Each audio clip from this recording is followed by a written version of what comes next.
Yes!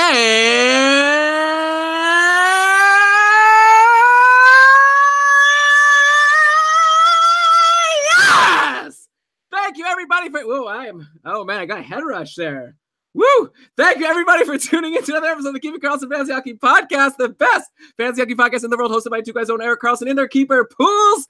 I'm your host, Elon Dubrowski. I know you're probably thinking, the fan season's over. What are you guys even doing? But we're still here pumping out content with, of course, my esteemed co-host, the fantasy hockey robot, the forecasting fanatic, the rotisserie robot, the poobah of prognostication, Brian Com. Elon, you forgot one credit, which is current leader of the Keeping Karlsson Cupful Champions fantasy playoff pool.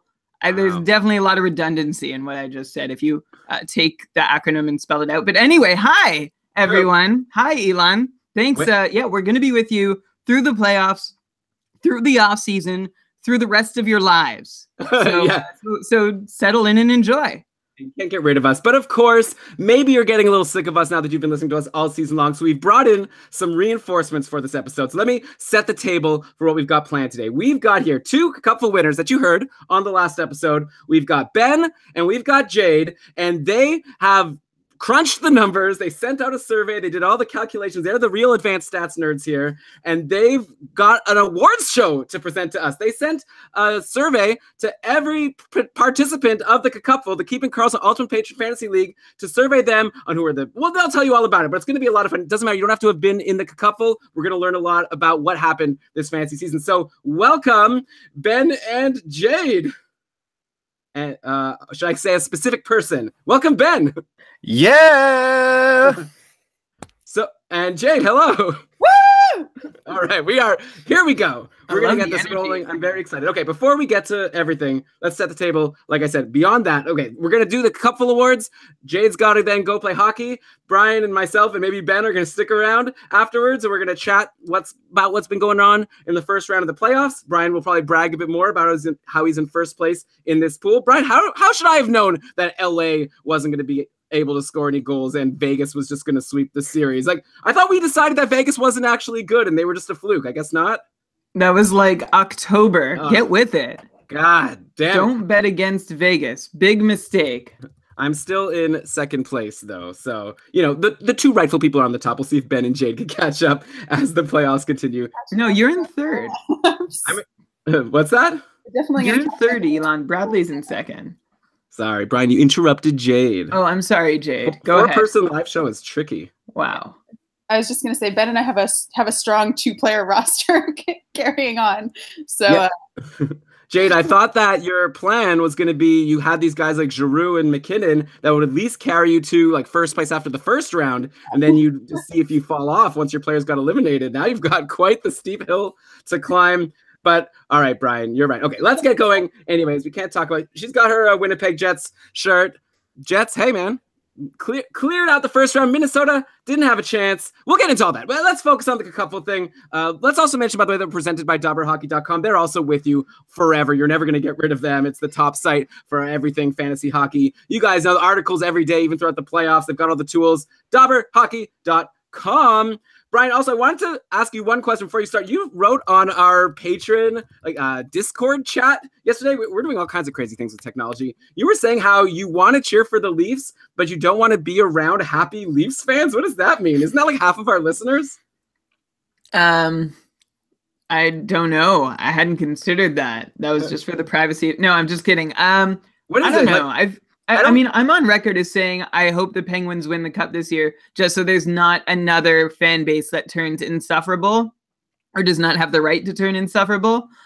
So that's where I'm coming from. And like Leafs fans are just like so like the swing in momentum is just so insane. Like it stresses me out to go from like so high to so low so quickly, and it's usually one or the other. Like it's rarely a measured take. So I know if the Leafs do succeed, it's going to be all out bonkers. And I mean, especially living in Ottawa, that can be a hard thing to take sometimes. Oh man, I don't know. I went to a bar yesterday for Game 6. Such a fun time. Everyone was delightful. And Brian, sounds like a bit of a stereotype. I don't know. I don't think all the Leafs fans are the same.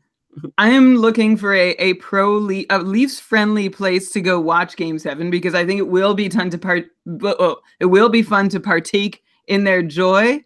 It's just a matter of how much of it I can take. Okay. I'm a curmudgeon, remember? I'd love to see how you would act if the Sens won the cup. If you would set a good example for all these other fan bases that become No, I'm a terrible fan. I think I'd be like very measured and be like, okay, well, that was fun. Like that's it. Like yeah. I respect anyone who is like so deep into their teams. I just like sometimes it just look, it was a generalization. It wasn't fair. I love Leafs. I want everyone to be happy. Can't all 31 teams win? I wish. Maybe we should set up a league that works like that. Okay.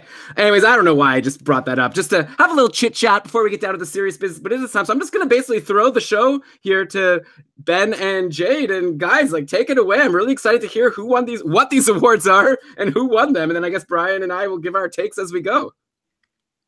Sounds good. Yeah. Yeah. So I love year in review kind of thing. So I thought it would be fun to come up with some awards to kind of reflect on the season.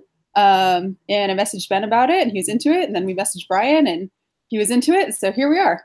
Got a whole variety of awards. Some came from the survey. Some came from our own data nerding ourselves. Yeah. Ben, you want to take it away? Yeah, for sure. So the first award that we did or that we thought of was we called the Payday Award. This is for the boldest move in the Cupful that paid off. And the winner of the Payday Award. Oh, wait. Are there nominees? This is too much information. I read it. Okay. This is very exciting. That was not enough. That was not too much information. Ben was building up. Jade set the table. Ben was ready to serve dinner. I know. I want to get in the way. I want to take a moment to digest this. So first of all, these awards have a name, right? Like this is an awards show. Oh yeah, there's an award. NHL awards, yeah. No. Didn't you say before that you had a name for these specific awards that we're giving out? Yeah, these are called the Cuppies. The Cuppies! It's a wonderful name that we put a lot of thought into. I love it. Okay. And so you're going to have a bunch of awards. Okay, no nominees. You're just going to tell us. So the biggest move that paid off. So you're saying a move like a trade or a free agent ad, just something that someone did and you guys decided which one you thought was the most like ballsy move? Yeah, I mean, some of them, there's like some good nominees or runners up that maybe we'll bring up as we go through. But some of them is just like, it was very obvious what the answer was. Okay, I'm ready. I'm sorry, guys. I'm ready now. No, I'm glad you're ready. So the first Cuppy Award for... Cuppy in History Award. Yeah. Wow. This is a big one, guys. Yeah. The Payday Award goes to Jeff Good from Tier 2 Binghamton. And his move was trading Patrick Kane for Joe Pavelski and Pekka Rinne. Okay. Wow, even just Joe Pavelski straight up. Although Pavelski slumped for a while, but Patrick Kane was not Patrick Kane this year. I guess the real return was Pekka Rinne, and then Joe Pavelski was the cherry on top. Yeah, and I mean, the way that Pekka played in the Cupful playoffs is like pretty hard to get production like that. Wait, this is sarcasm, right? He was terrible at the end of the season. I think that Jeff was complaining that Pekka Rinne cost him his championship after carrying him all season long. I played him in the semifinals, and he got like 2 or 3 shutouts on me, and like almost wrecked my season for sure. Though he had like he definitely showed up at like for a while. Yeah, Pekka Rinne single-handedly won. Definitely a couple weeks down the stretch. And remember, our playoffs were, for anyone wondering, the playoffs in the Cupful, because we pride ourselves or we take it very seriously. They're 2-week matchups. So our playoffs started in mid-February. And Pekka Rinne started mid-February with a 941, 971, and 1,000 save percentage. That's a shutout. Over the last, I don't know, we're looking at the last 17 games of the year. Rinne was 13-4-0 with a 931 save percentage and 3 shutouts. And his last 2 games, I don't know. If he cost Jeff the finals, I'm not seeing how. Because, he was pretty stellar, although he had a couple 800 performances, right when our finals would have been. But come on, he's been amazing. Yeah, he had an amazing season. Remember a couple of years ago, people were ready to write him off and say it's time for UC Saros. I'm sure we even said on this show, why isn't Nashville playing Saros already? He's clearly better. Rinne's had a huge resurgence. I'd say he's probably the front runner to win the Vezina Trophy this year. But I just remember Jeff complaining about how he lost because Pekka Rinne let him down. And kind of, hey, okay. So we traded Patrick Kane, who, by the way, also I guess with Patrick Kane, the thing is he's set the bar so high himself. It's only a couple seasons ago, 3 seasons ago now, that he had 106 points, won the Art Ross. Last year had 89 points, then this year 76. So yeah, that is a pretty big drop of 13 points. And yeah, I guess if you could get Joe Pavelski, who had a really strong finish, probably a lot due to the arrival of Evander Kane, and then also you get Pekka Rinne, who was a stud goalie. I'll take it. Yeah, it was a swing.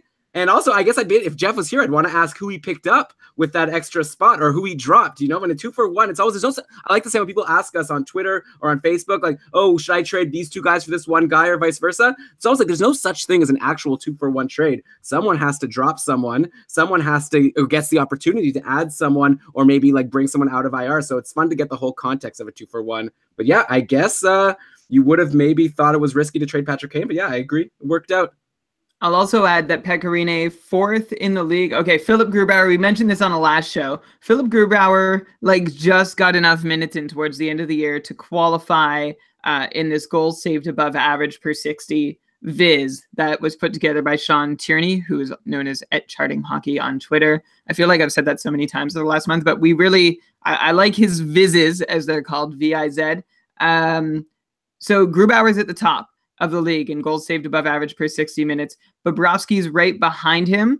And then it's like a big gap to 3rd, who was Roberto Luongo, then John Gibson, and then Pekka Rinne. So Pekka Rinne, top 5 in goals saved above average per 60 minutes. You could say top 4 if Grubauer doesn't sneak in there at the last minute. Like, he does not have a lot of minutes that he's played. So like that of course increases the chance that he wouldn't keep it up over time. Roberto Luongo also did not play a ton of minutes. So out of the goalies who were real workhorses this year, that puts, I'm really just massaging this to say how great Pekka Rinne was. The question is for next year, this was his age 35 season. He is going to be 36 in November. And it's a we definitely thought he was just about finished. I remember I drafted him in the Cupful last season and was pleasantly surprised for the first half before he totally fell apart. The seasons before that, he had not been spectacular. He had 1 season out of those 4, which was above 910. So it's very interesting to see him coming on in his age 34 and 35 seasons, especially with so many NHL games under his belt. He's already up to almost next year. He'll get his 600th career start somewhere in the middle of the season, assuming he's still number 1, which he's definitely positioned himself to be. Yeah. Elon, what do you think, though? Like a 76-point forward for a stellar goalie who only contributes to 2 categories. Well, I mean, but it wasn't only for the goalie. He also got Joe Pavelski back, who pretty much did the same as Patrick Kane near the end of the season. So it was a good trade. The end, yeah. Yeah. I'm really excited. Sorry to cut you off, but I'll just add, just for the context, that the player that Jeff dropped was Kevin LeBlanc. Okay, so it was a clear he increased his what would you say, his depth on his roster there, dropping a guy who was clearly free agent fodder for most of the year, aside from one little stretch where he was good. So, Brian, we'll get to goalies also more at the end when we have our playoff chat. This playoffs has been insane. You mentioned Grubauer and his great save percentage, but he got bumped. Braden Holtby is back to being the starter, and he's not the only goalie who got bumped in this playoffs. There was 8, over half the goalies got pulled at least once. It'll be fun to chat about. But okay, we got more cuppies to give out. So congratulations. Jeff Good. Jeff, auction expert Jeff Good. We'll probably get him back on the show to teach us about auctions later in the summer. Okay, the next award is to be said like Rihanna. The When I'm With You, All I Get Is Wild Thoughts award. Nice. For the wildest shit that happened. Oh, all right. Elon can't get away with that.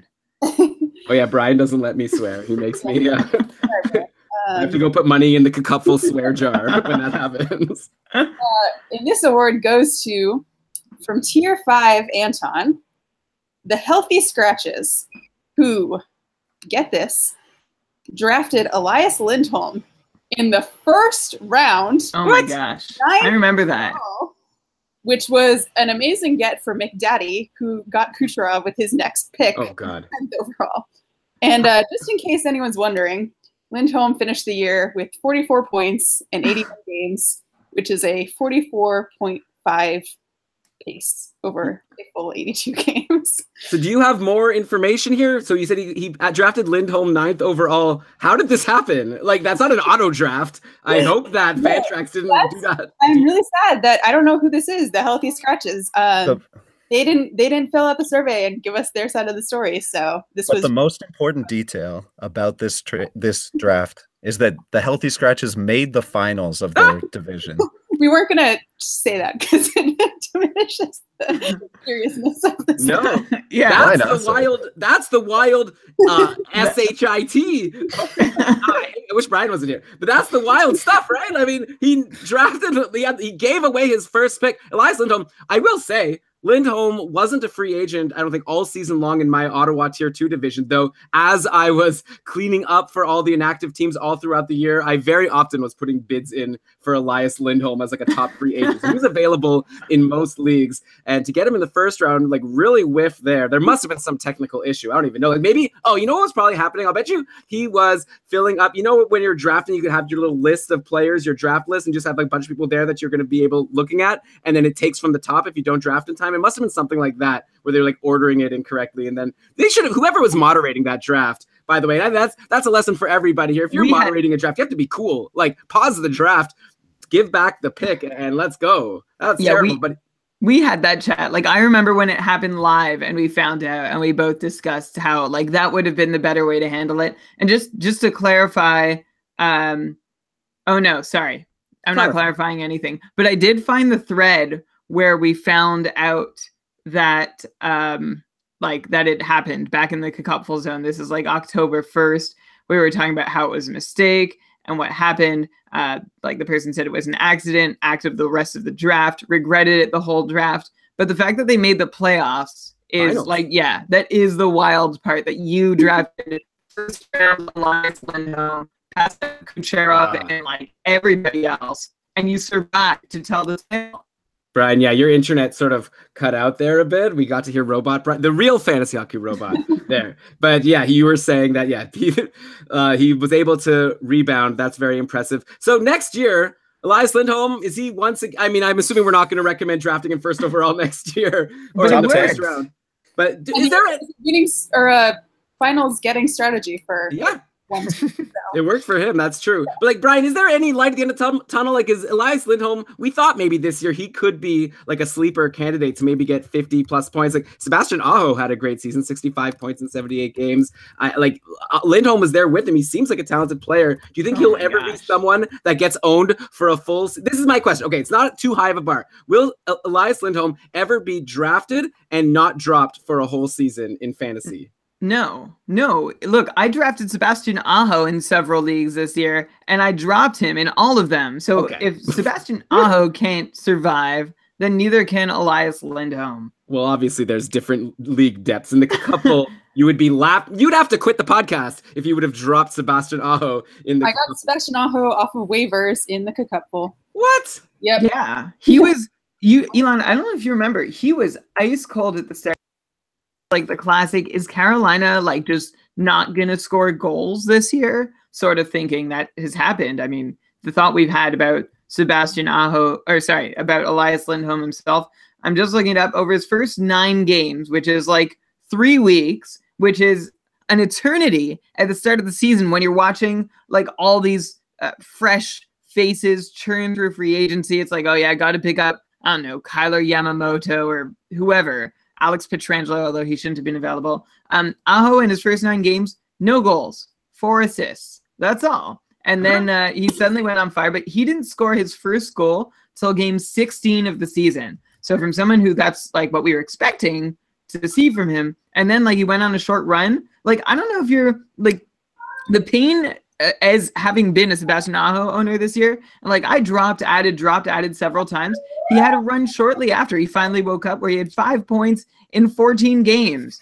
and then he sort of turned it on and kept it on the rest of the way. But Elias Lindholm, even with that, was still a 44-point guy, which is, I mean, So you don't see Okay. anything. You say Elias Lindholm is done. Sebastian Aho, I feel like next year a lesson is that even if he slumps, he's clearly a very talented player who was able to basically be a point per game guy after a slow start or close to it. And so hopefully no one will make that mistake again. There's a reason why Jade won her cupful division, and the person who dropped Sebastian Aho, I'd imagine, didn't make the playoffs. There's a lot of reasons why I won my cupful division. Would you like to? I feel like you have as many reasons for why you won as Elon does for why he lost last year. I was just, I drafted perfectly, made the perfect free agent ads. That's funny. I feel like the opposite, perfect amount of free agent budget. Yeah, of course. I feel like I made a lot of mistakes this year. I'm surprised that I won. I still am regretting every time Matt Duchene would do well. I'd be like, oh, why did I dropped? Okay, maybe this is almost as bad as dropping Sebastian Aho, right? I dropped Matt Duchene and I killed myself all year long. It's worse. Which one? Dropping Matt Duchene. It's worse than dropping Sebastian. Oh, that's just because you are someone who dropped Sebastian Aho, who's the top player on the team. But we'll talk about Carolina a little bit later on. They've got a coaching.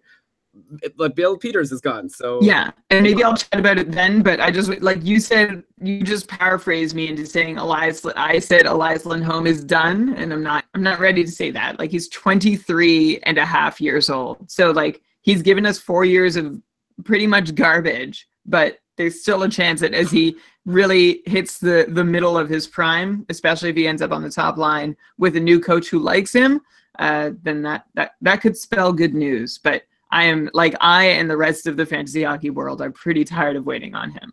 I don't know. Also, Brian, you're being a little salty today. Like Lindholm was like over a half point per game. He wasn't garbage. He was definitely worth owning in deep leagues. Elon, 44 points in 81 games. He is 3 points over, 3.5 points over being a point per game player. I mean, that's nothing. I would say like Tommy Wingles is garbage. Elias Lindholm was, anyways, whatever. We're nitpicking. Let's go to the next cuppy. Actually, this is a perfect conversation for a segue into it, because the next Kikuppy is awarded to kind of like the most regrettable thing. So this one we called the Peter Chiarelli Memorial Award for most bad trade. And this one it's a bit of a two-parter, but it starts with a trade that went down on November 11th in Tier 3 Boris. Bangers Embrace traded his Tuukka Rask and Mikhail Sergachev for Scott Darling. Ooh. Oh, no. So the numbers on that trade before the deal, Darling had 11 goalie points and a .910 save percentage. Rask had 8 goalie points and a .903. So you can kind of see, all right, there's a little bit of like why you would do the trade. There's a little bit of rationale there. After the trade, Rask went for 68 goalie points and had a .920, and Darling obviously had 22 with an .881. This trade is bad, but unfortunately, a week later, Bangers Embrace went on to trade his Marchand, Werenski, and Simmons for Braden Holtby, Marlowe, and Rasmus Ristolainen. Oh, no. Okay. Yes. Wait, the guy who got the team that got Rask. Darling, was that the team that also got Marlowe and Holtby? Yes. So they ended up with Darling, Holtby, Ristolainen, and Marlowe in exchange for Rask, Sergachev, Marchand, Werenski, and Simmons. Okay, so please don't tell me this person also made the finals. This person must have lost, right? The finals, no. Okay. So, just a quick thing to just explain. When you said goalie points, for those who aren't in Fantrax playing with these complex categories, goalie point is basically like 2 points for a win and then a point for like an overtime loss. So basically when you said like 60-something goalie points for Tuukka Rask, it's like 30-something wins. Man, and Scott Darling, have we said it enough how huge of a bust he was, by the way? I feel like we must have at this point. I mean, you've definitely rubbed it in, but to just balance it out a little bit, you were saying it was the end of Tuukka Rask at this point, and like it was a certainly unnerving start for him. He found his mojo eventually, but like you were not giving him, I think you were giving him less of a chance at the time than Scott Darling of recovering and being a fantasy relevant goalie. Yeah, I don't disagree. There was even that stretch where people were rushing to grab Anton Khudobin, who was getting some starts. On your advice. Sorry. Okay, I could say things you got wrong about goalies too, Brian. Should I mention Carey Price? Or let's just. But anyway, yeah, like goalies were crazy this year, and Rask was so weird because last year, also at the end of the year, he fell off and wasn't doing well. Then he started this year not well. I was like, well, who was to think he was going to be able to get this like all-star form back? It was insane, and now he's been great in the playoffs as well. Yeah. But anyways, okay. So, and then this next trade, there are some smart things. Trading Sergachev was smart, right? Like the person foresaw that Sergachev wasn't going to be to keep up how well he was doing. Fortunately, he just got Darling back for him. I'm trying to find a silver lining here. For what? For trading, Sergachev and Rask for Darling. At least they got rid of Sergachev. They just should have sold a little higher. I mean, I think the backbreaker here is Marchand, like leaving. Like that's like honestly, the rest seems like reasonably forgivable, especially if you expected Braden Holtby to like be reasonably good and Scott Darling to still like take a chance. Maybe they thought Rask was done too, but Marchand going away in the deal really like Werenski didn't have this actually like has a lot of players in it who did not live up to expectations. Yeah, Wayne Simmons, like who ended up, and Werenski and Simmons also ended up in like worse deployment situations than we would have expected. And we were probably like, I'm trying to remember back in November, we're a month into the season, if we were holding our breath expecting them to get back. Werenski, we definitely were. I can't remember about Simmons.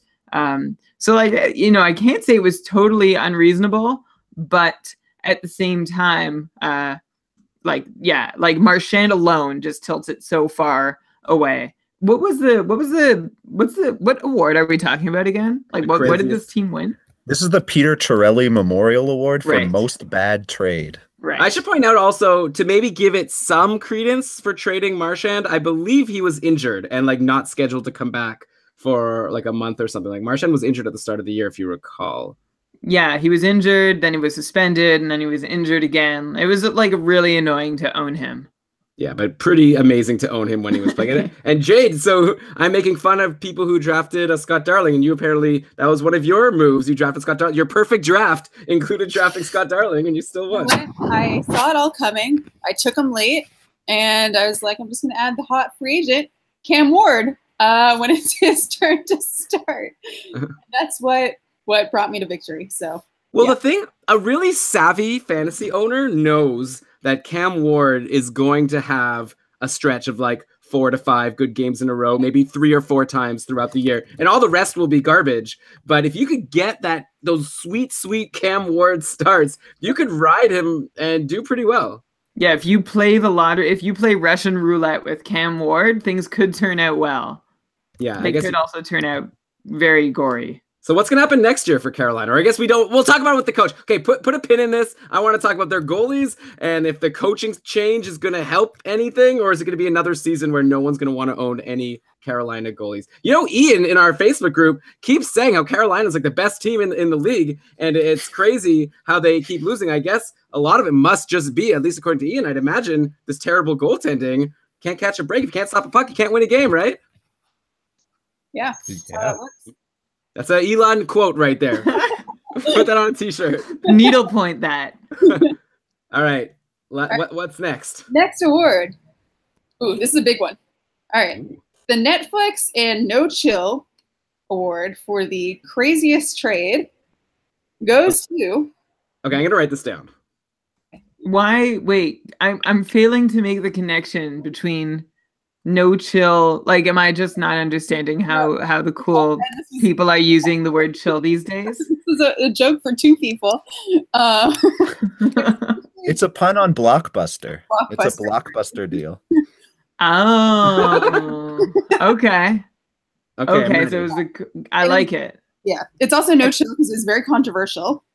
Ooh. It is the, and I quote from the survey responses, the Brian Com swindling. I know where this is going. 2018 in the one and only Tier 1 Sweden, where the Flamingos, who is Brian, traded Real Bacon, Joe Thornton, and John Tavares for Erik Karlsson and Nathan McKinnon. Hey, I also sent Jordan Eberle. I'm not done. Yeah, sorry. That was irrelevant. Several people in the survey responses commented on how this was borderline vetoable or also vetoable. So, Brian, would you like to defend yourself? Hey, before Brian has to defend himself, he's trading with someone who's in tier 1. You gotta give these people a bit more of a rope, right? You can't veto a trade of someone who knows what they're doing. And Elon, as commissioner, like it all fell to you. You could probably enlighten us more. I remember, like, I want to bring up our chat logs because you were definitely apprehensive at the time, like, about this deal. Like, you wanted me to, like, make it sweeter or something. The thinking at the time was that Eric, like, Karlsson was terrible. And, like, the rumor was that he was playing injured. And so, like, that was taking on a reasonable amount of risk. John Tavares was on fire. Now, like, I had identified him as, like, 2 on fire, but also, like, having the season of his life in a contract year, it felt like it was a fair price to give up. And then Nathan MacKinnon, I did not expect to keep doing what he was doing. Here's some inside info. I actually asked for Leon Draisaitl before I got MacKinnon, and Real Bacon chose to give me MacKinnon instead, thinking obviously the same thing I was that, like, Colorado might not be that good and MacKinnon cannot keep up whatever pace he was on, but he turned out to be incredible. Yeah, and Joe Thornton got injured in, like, February or something, or January, so that was really unfortunate for them. Thornton was doing really well, but even when Joe Thornton does well, he's still not super valuable in the cupful just because he doesn't give you any shots. He, like, is below replacement value in shots. You could do better by having a free agent there. But yeah, I feel like, Brian, in those chat logs, that was near point per game. I think one of the problems, like, was because I got Thornton with, like, an early fab bid, and then I flipped him for a package involving Karlsson. Right. Well, what I was just going to say is I'm pretty sure in our chat logs, that was before. I think at first it was basically Karlsson for Tavares, and I think that's where I was a little bit apprehensive. Once you found out that you were going to get MacKinnon thrown in, I can't imagine. But either way, obviously a big win for you. And, like, we have a rule in the cupful. If anyone thinks a trade should be vetoed, they just have to contact myself, and usually it's both of us, but in a case where one of us is involved in the trade, you contact the other person. I don't recall anyone contacting me and asking for that trade to be vetoed. Otherwise, I would have done a more serious investigation. But obviously, the person who made this trade with you, Real Bacon, had no faith in Erik Karlsson bouncing back, and obviously he proved everyone wrong. And I feel like even going into next year, people don't even realize how much Erik Karlsson bounced back. People also don't seem to realize how much Brent Burns bounced back. Just speaking of these defensemen who were, like, the top guys drafted going to drafts, this year, and then at the end of the year, or at points were disappointing. But, like, Brent Burns was one of the top defensemen, led the league in shots after December, like, all this great stuff. And Erik Karlsson also was great. So it'll be interesting to see what kind of, obviously you won't be able to pull off this trade next year, but I still am interested to see if Karlsson will be discounted. And I guess the big question mark here also is, like, John Tavares, and if, like, he slowed down a little bit at the end of the year. Now we don't even know what team he's going to be on next year. I found our chat log, by the way, Elon. You were hesitant, especially when it was Draisaitl, because, like, he was slumping. He still did not have a power play point at this point of the season. Like, it was a terrible first couple months for him. Yeah, you said that's a big difference. You said you think you would, like, I said Tavares, Thornton, Eberle for Karlsson and MacKinnon. Like, should I do it? You said, I think I would. It could be close. Wow. I just want to, like, it was not like, it definitely looked awful in retrospect, like, because it really, really, really worked out well for me, especially with, like, when Tavares was slumping towards the end of the season too. But the swindle was not intended to happen. I still stand behind the fact that taking on Karlsson at that point, like, regardless of the huge upside, no one, like, he was out there. Like, it was a lot of risk to take on. There were a lot of people who were trying to offload that, not just in this league, in other leagues I was in too. That's fair. Like, I mean, I guess there was some people theorizing, like you said, that he might have still been injured. Maybe he'd get shut down at some point. Anyway, okay. This was worth discussing. I hate how you called me out here when I wanted to act as if I knew all along that it was going to be amazing. I still said to take the trade, but yeah, that's fair. And also, people, you should know, I won't name names or give specifics. There was a time late, like right by the trade deadline, where Brian was offered a trade that would have been a similar, if not better, swindle. And Brian didn't take it just because he didn't want to cause controversy. That's what kind of owner this guy is. He could have even won by more. Thanks. I had forgotten about that, but I hope that helps. You remember the players involved? It would be fun if you did. Tell me. Okay, you don't. The crux of it was Nicholas Backstrom for Mikko Koivu. Oh yeah, boom. They also, I think they wanted my Ryan Ellis or something, so that was a part of the deal also. Well, that's not that much of a swindle then. I remember it sounded worse. Anyways, okay, well, you could look into this and maybe look at your trade offers or something. It was their Backstrom and Sergachev for my Ellis and Koivu. Yeah, well, Nicholas Backstrom is obviously a level above Mikko Koivu, who I think Mikko Koivu you got as a free agent, and he would have been really good a couple years ago. He became a free agent again shortly after I turned that down. How about Nicholas Backstrom in the playoffs, though? I think he went in the last round of our Cupful winners pool, and he is among the leaders, like behind the Penguins, who are at the top. Nicholas Backstrom is right there. Washington versus Pittsburgh once again, and we'll see if Nicholas Backstrom proves to be one of the best picks in the draft if Washington could finally get by the Penguins and get through the second round. Jade's got to go, but that's okay. Ben, are you ready to present the next Cuppy award? Is it Cuppy or Cuppy? I guess that's the whole thing with the Cupful is the cool people say Cupful, but it's easier to say Cupful. Same thing, right? Yeah, but I'm gonna call it the Cucuppies. I think it just it's got a more fun tone to it. I feel. Okay. So yeah, the next Cucupful award is actually Cucuppy. God damn it. The next Cuppy is actually named after a patron in the chat right now. We're calling this one the Dave Betton Award for #BlowYourFab. And this award is going to Analytics Anonymous, also from Tier 1 Sweden. This was voted on by like 3 or 4 different people. And Analytics Anonymous bid $59 on Tristan Jarry on November 28th and then dropped him on December 16th. In that time span, Jarry went 3-2 and had a .927 save percentage. So it was a serviceable ad, but definitely a blow your fab moment. Yeah, so again, maybe we should just give the context here for the people who don't play in the Cupful. A lot of people don't play in leagues that use this. So in cool leagues like ours, we use this system called the free agent acquisition budget, where instead of just being able to pick up a free agent whenever you want, we have an auction once a day and people make a bid and everyone starts the season with a $100 budget. So bidding 59 of your $100, most players who get added go for like $1, $2, like even $0 often will get you the player you want. So to throw 59 at Tristan Jarry, who ended up getting sent down to the minors by the end of the season, obviously a big fab blow. That was definitely the bigger than anything that happened in my division. I think the biggest fab bids were Ian got Will Butcher early, and that did seem really good for a while. Then near the middle of the season and approaching the end of the season, it looked really terrible because Sami Vatanen came in and was getting all the points for New Jersey defenseman. But then by the end of the year, Will Butcher took over, and he was actually really good. But unfortunately, Ian was eliminated. And then another big fab bid I recall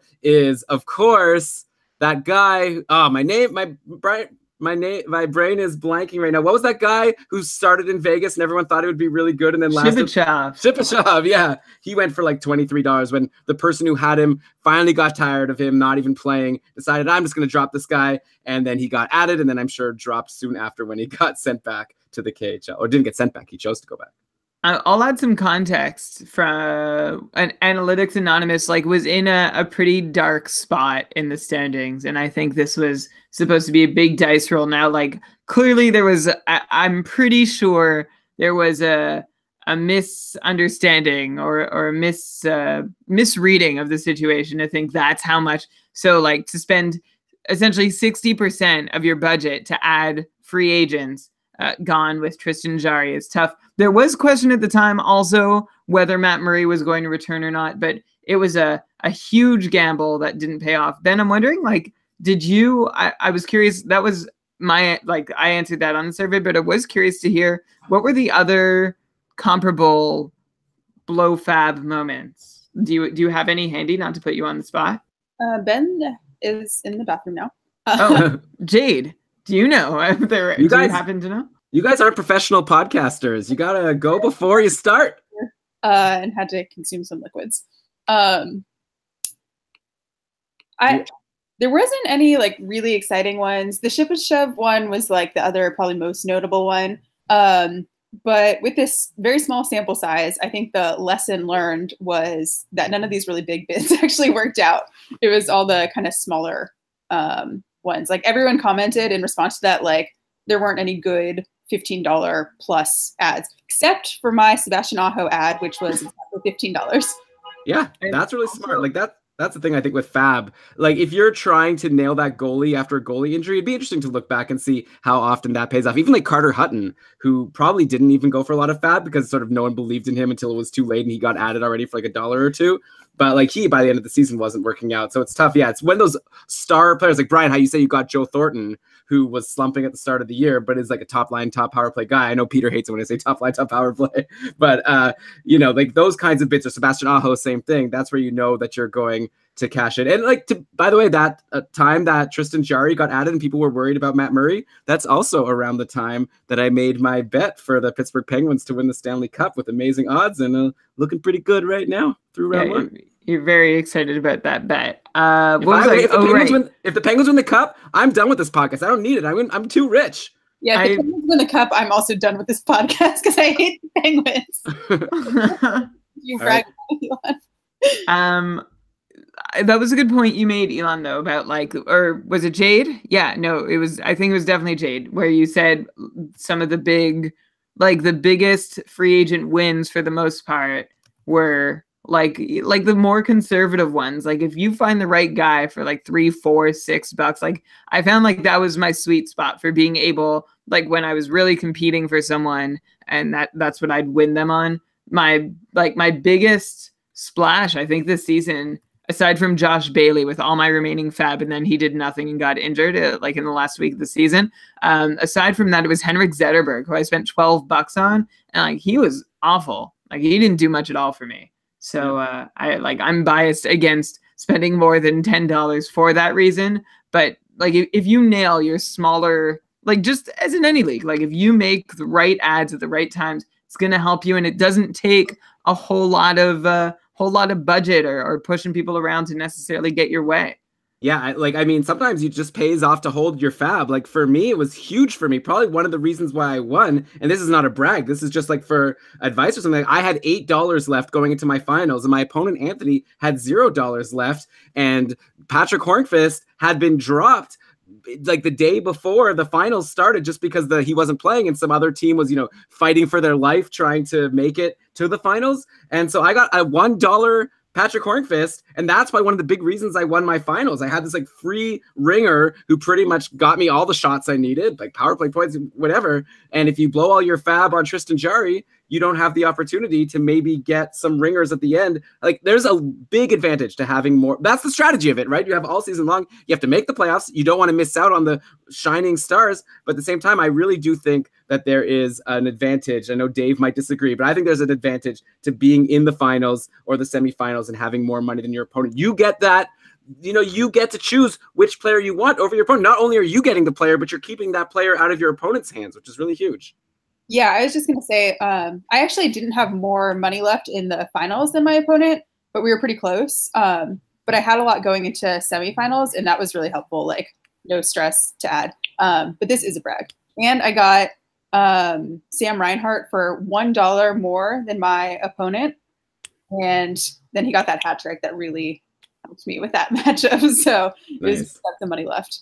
Yeah, but someone like Reinhardt is a great example of what you were saying before. And Brian, like you didn't have to spend a lot of money to get Sam Reinhart. He was like $13 on him. It was after he went on that nice run, but only had like 2 games in that week. So like everyone I see. At him. But sure. So I'm referring more to people who initially got it. Like Sam Reinhart was a free agent in a lot of leagues, like for the start and for the first few months. And then he just got rolling. Like, and it was after Eichel was injured and he just couldn't go a game without getting a point. And at some point he was out of it. I'll bet you all the people who got him for pretty cheap early on. It was just whoever decided to roll the dice early and like decide to believe, okay, I think he's in a good spot. I think he'll do well. But yeah, obviously at the end, then if he got dropped, then you had to spend big money. But I'll bet you all the people who got Sam Reinhart at the start of that run got him for $1 or $2. Very interesting, the Fab strategy. Maybe we need to find some Fab expert. Maybe we're the Fab experts. We won our leagues, or I don't know. We need to find someone who is a self-proclaimed Fab expert, just so we can have credentials and get him to retweet the episode. But it'd be fun to talk about, just like through all the different strategies that go into it, because we've all just been sort of figuring out as we go along. How many more cuppies do we got?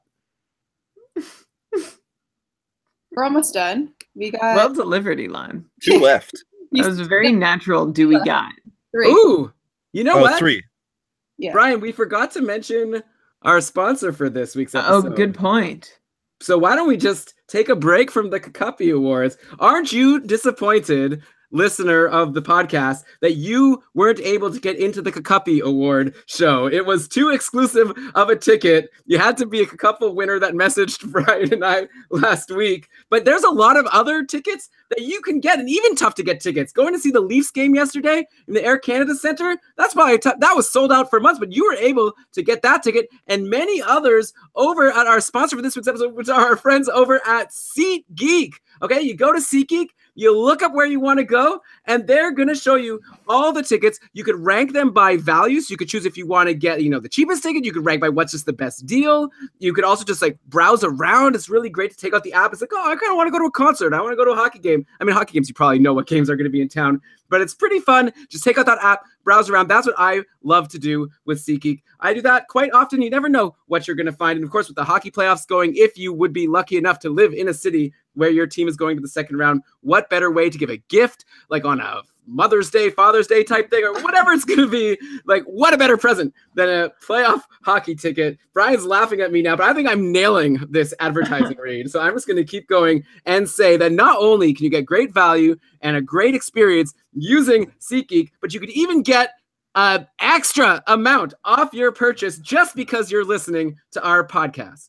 I love the gift angle, Elon. And if you're a thrifty gift giver, this is for you. You can save $20 off your first SeatGeek purchase ever with the promo code KEEPING. All you need to do is download the app or go to the website, enter the promo code KEEPING, and you will receive $20 credit on your very first SeatGeek purchase. Elon, I'm going to see Stars on Ice with the in-laws in about 5 days. You better believe Scott Moore and Tessa Virtue will be there, and Caitlin McDermott, is that her name?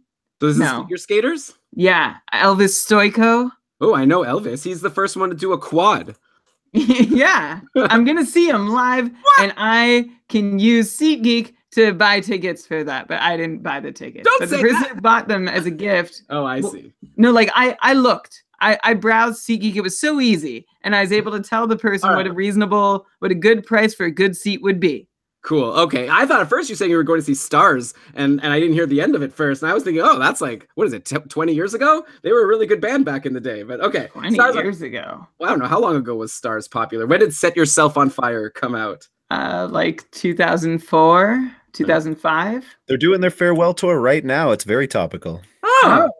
Well, if you want to get tickets for... Okay, we're done this advertisement. But okay, let's go back to the Kakapi Awards. What do we got next? Okay, the next award is the Derek Ryan Award for the most completely average team. According to that awesome list that data nerd Chris F. posted in the Cupful Zone. And this team goes to, or this award, goes to UC in the Shea with Desjardins, Tier 3 for Linda, who had 238 goals, which actually I'm not going to read all the stats that in comparison, but it was out of everyone, he was the closest to the average roughly in all of the stats. So also in the middle tier. Wow. Oh, good point.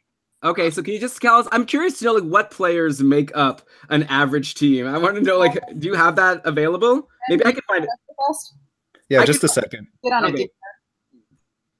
And I'd also be curious to know how this person actually wound up in the standings, because of course the thing with a head-to-head league is you could have average stats and you could end up doing really well or doing really badly just by getting lucky. And in the weeks where you have a lot of goals, you happen to be against someone who doesn't score as much, and vice versa. Like, you could get lucky with your matchups, or you could just be the type of person who's really good. Like, I don't even say lucky, because you could be really smart and add that blocks guy right when you need him. Like, you don't need to have a team of amazing blockers to win blocks every week. You just, like, when you need it, when you see it's going to be close, go grab a couple free agents. So I'd be curious to know if this completely average team was able to have above average results. I think it depends a lot on the owner. So the answer to that question, Elon, is that this owner finished 8th out of 14th, so pretty much dead even.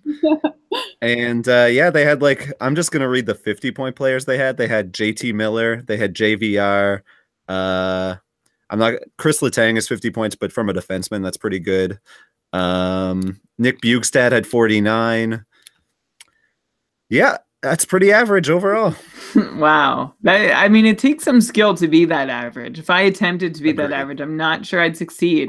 I wonder what is technically harder, to be the most average team or to be the champion. Well, I feel. What's that, Jade?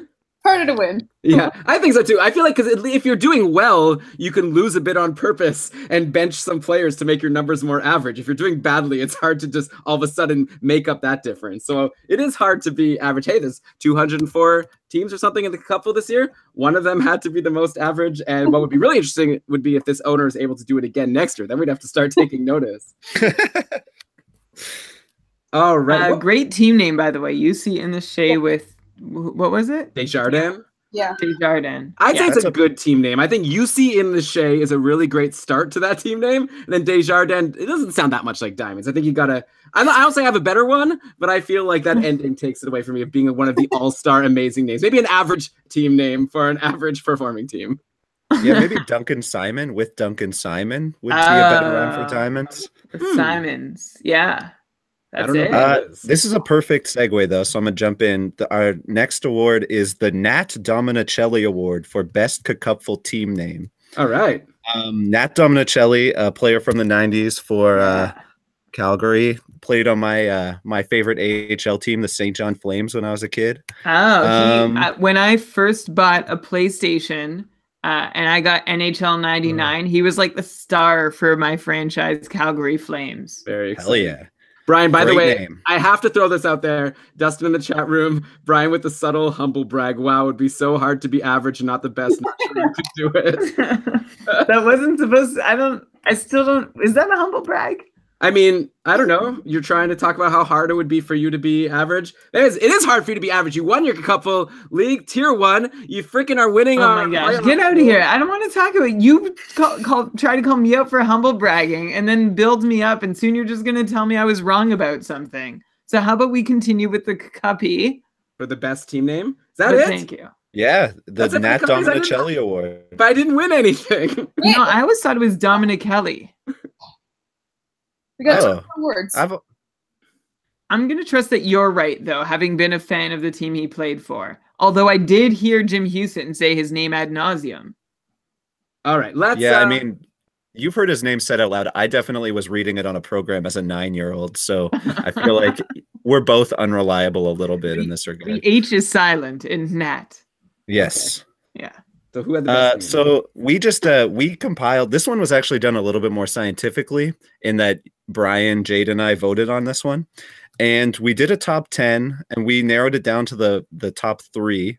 So I'm just going to read the top 3 names. In number 3, we had Don't Cry for Milan Ursina. Very good name. I think we can all agree. Number 2. Good meter. Yeah, it was always stuck in my head every time I saw someone post about this. I don't know. It's okay. Give it a 5. Oh my god. Number 2, Elon. I feel like you're gonna be condescending about all these ones. So I'll just jump into number 2 because this one actually got a boost from the team owner like describing their season to us, and it actually made a lot more sense. They auto drafted Cam Talbot, and their name was Started from Talbottom, Now We're Here. Yeah. Somehow also made the finals. So it's just a very good fitting team name. That was number 2. I love it. You're just saying that you should love it. Let me tell you 2 reasons why I love it. The one Keeping Karlsson episode that you named wasn't it like Dude Werenski's My Car? Okay. But wasn't it like Dude Where's My Karensky? I don't know. It was something amazing. Zach Werenski's name into like 7 pieces.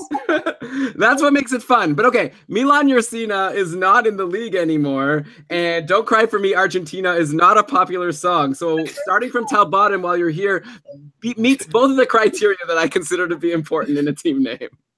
Oh, that's it. Michael remembers. Dude, where? Dude, where's I can't get through it. I don't think that was it. You know, this is an audio show. People can't. Can you say? I can. I'm trying to say. Michael is saying that I called it "Dude, where and my skis," but I don't think I called the episode that. Oh, I'm pretty sure you wanted to. All right. Well, what's the number one team name? Is it the Flamingos? Yeah, it's the no, it's not the Flamingos. Sorry, I was just checking my Keeping Karlsson feed to see if I could find the full name, and dude did not return any results. So Michael is confirming that 100% that was it. Yeah. Okay, that's not called confirming. Show me a link. I trust Michael. That's confirming. I trust Michael too. The number one team name, and I really feel like this was an example of like somebody playing to the judges. It's an Arrested Development reference. The team name is Mr. Banana Grabner. Yes. So good. Good. Elon's pretending to find this funny. I remember Elon's hurt that we don't like dude wearing my skis. I like it when it's a more name brand player, personally.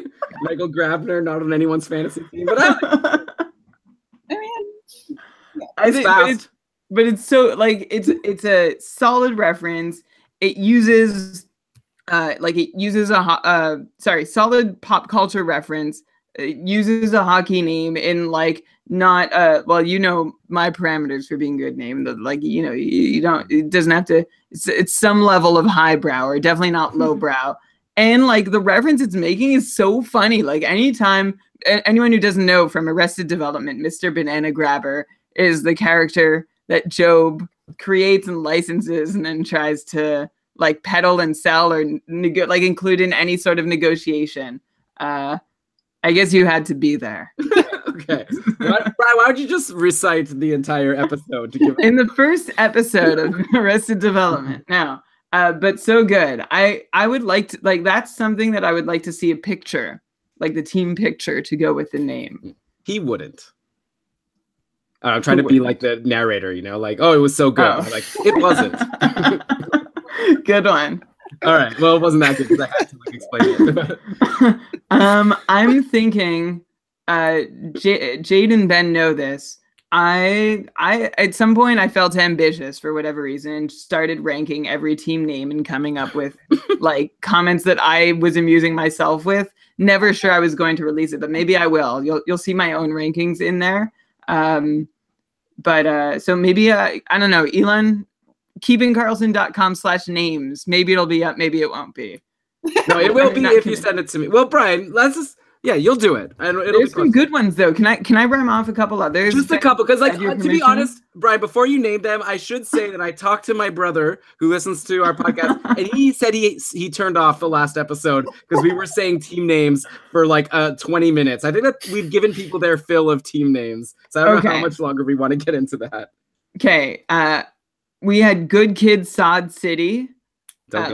Stylized like the Kendrick Lamar album. We had Charizard, which is just so simple. Like you just change one letter and you've got an NHL player, and like, I don't know, Chara and Charizard seem like they like could be reasonably connected or related.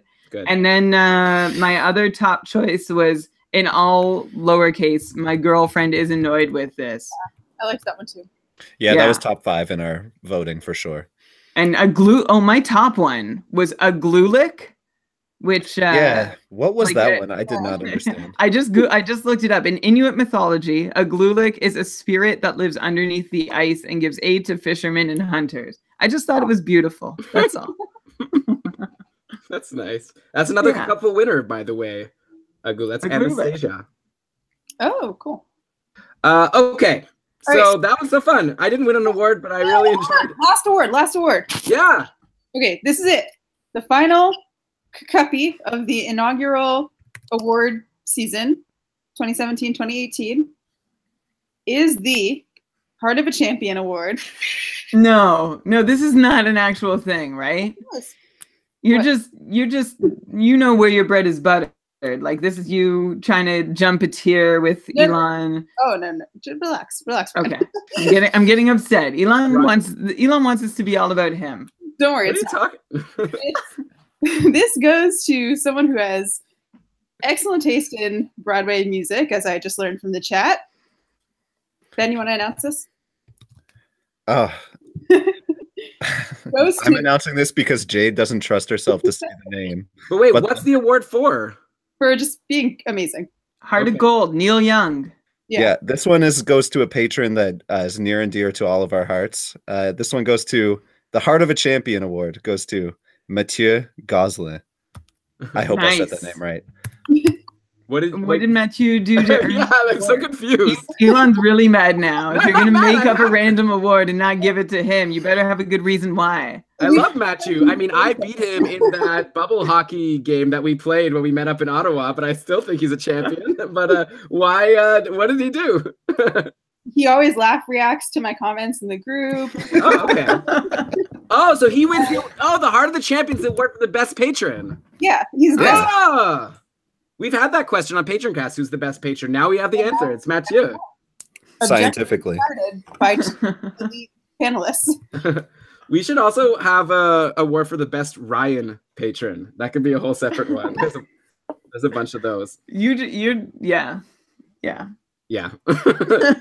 Well, thanks so much, guys. That was a lot of fun. It was really fun, especially not even knowing the categories. And thanks also, you guys, like, not only did you come on the show and present it, you like came up with your survey and you went through all the results. And I don't know if maybe we should figure out a way on the Facebook group to post the results. I should mention to anyone who's not on this Facebook group, doesn't know what we're talking about. If you got $1 that you want to throw at us a month, you could join our Facebook group for the summer. We're doing fun stuff. We're voting on a ranking for next year. It's already started. We're like 8 players in. I think finally Brent Burns is going to get drafted today, which is crazy because I've been voting for him since like 5th overall. But that's a lot of fun. What else do we? I don't know. That's the main thing. Join the Facebook group. We're going to be talking about the couple planning for next year in the Facebook group. Maybe we're going to come up with a whole bunch of different rules. So check out keepingkarlsson.com/patron if you want to support us throughout the summer. Ignore everything you see on the website. It is $1, $1 a month. So that's very little. Okay. And Elon said you could throw $1 at us.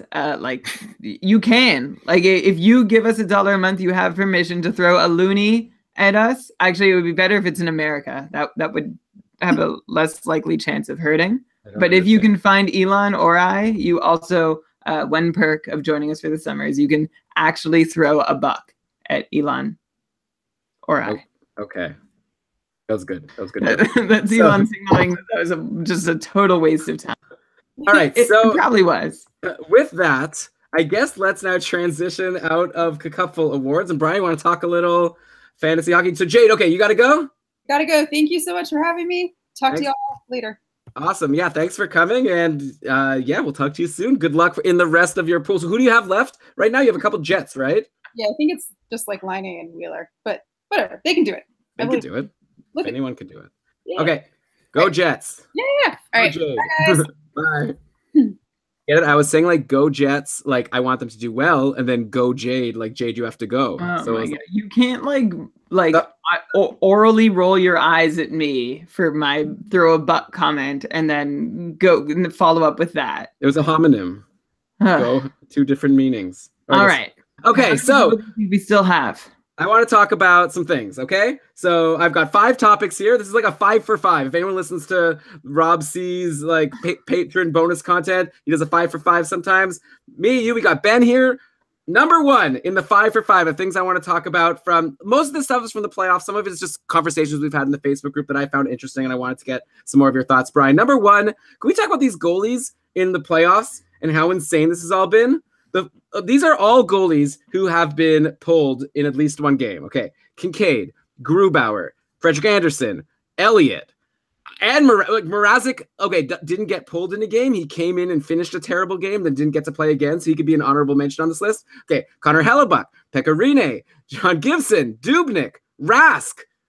Like, what? How are there so many goals? Like, it's so funny to me that after a season where goalies were so unpredictable, now in the playoffs, most playoff pools that I've been in don't count goalies, or if they do, they just count wins.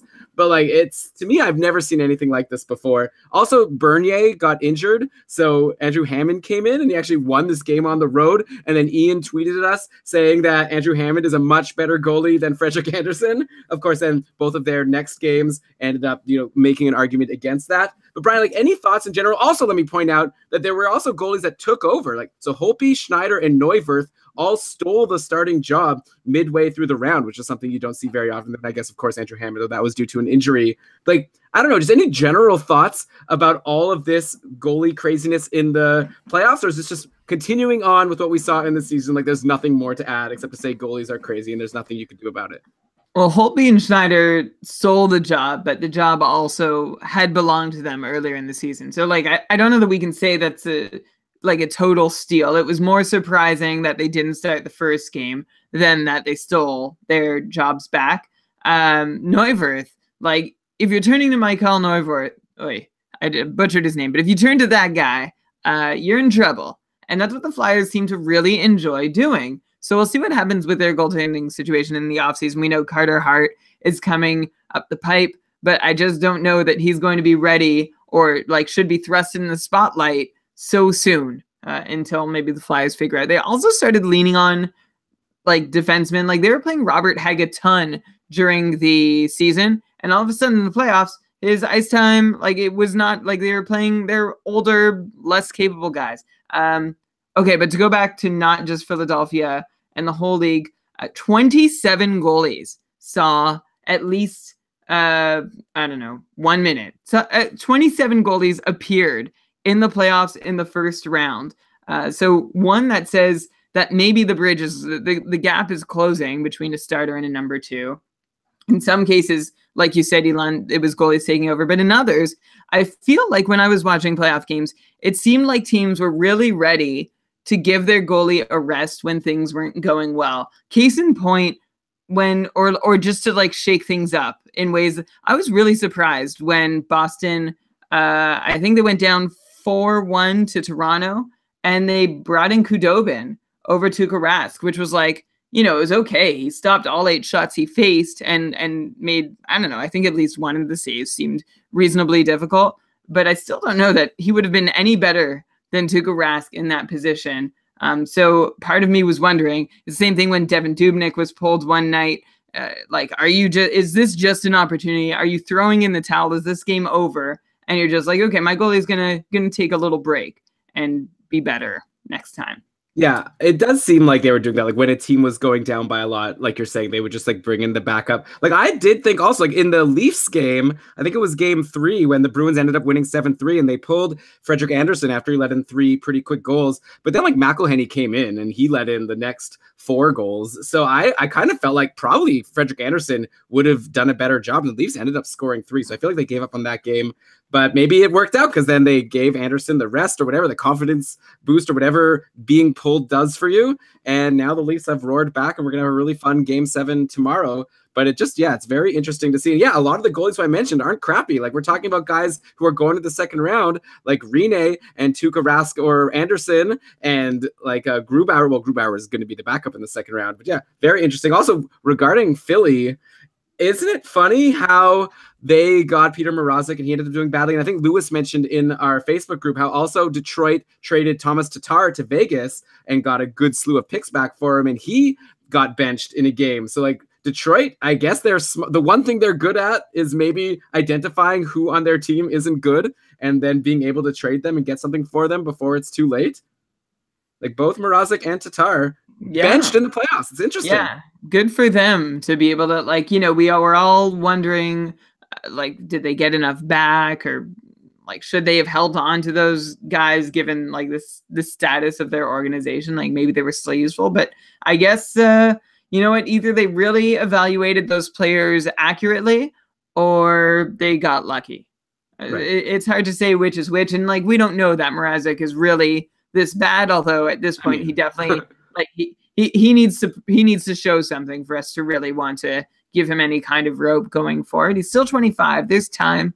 And Thomas Tatar also, like, he never, I haven't seen who he played with the most in Vegas, but it never seemed like he saw sustained time on the top line, like in a great scoring situation. So that could have been part of it. But it also, like, if he wasn't earning that time, and that's like they gave up a fair amount to get him.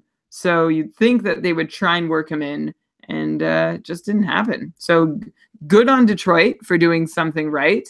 Who knows? Maybe Tatar will be a valuable depth piece for the second round against the Sharks team, which will maybe put up a bigger fight than the Kings did offensively. I don't know. But yeah, like also, Brian, since we are talking about these disappointing players, and like Detroit actually still has their coach. The next thing I wanted to bring up, I also want to say Ben is still here. Ben, if you wanted to say something, just like let us know, like put your hand up or something, we'll shut up and like you can come in. But Brian, do you want to switch over now and talk about some of these coaches? We've actually finally had, so after the whole season, not one coach got fired. Now in the last week, we're seeing a lot of people leaving. Not all, like only one fired, right? Glenn Gulitson, Calgary is fired. Peters resigned in Carolina. Hitchcock retired from Dallas. So we've got 3 teams that are going to have new coaches. Looks like Peters is going to Calgary, but maybe we could just take these teams one at a time. Like, do you see any potential fantasy impact? Like now that, I think that's something we discussed. I don't know if it ever really pans out too much.